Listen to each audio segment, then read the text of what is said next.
Just a few blocks behind me here is Pennsylvania Avenue here in Washington, D.C. And if you turn east on Pennsylvania Avenue, you will arrive at the United States Capitol. That's a building, or at least the occupants therein, that have been receiving a huge amount of criticism recently. In the New Yorker magazine, for example, George Packer wrote an article about the empty chamber. He's talking about the Senate, asking just how broken is it?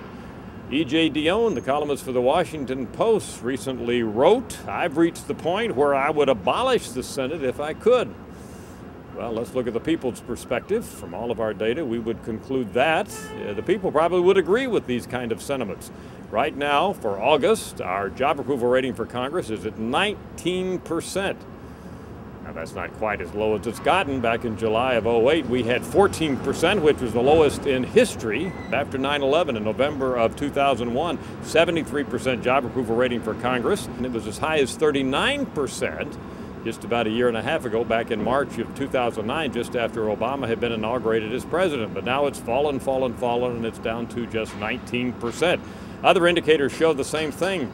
Confidence in Congress as an institution, well, that's at 11%. That's the lowest in history for that measure, and also the lowest confidence rating for any institution that we tested.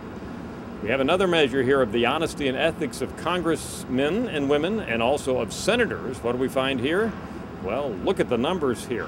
9% rate the honesty and ethics of members of Congress as high or very high. 11% rate the honesty of senators as high or very high. Almost at the bottom of the list, not quite.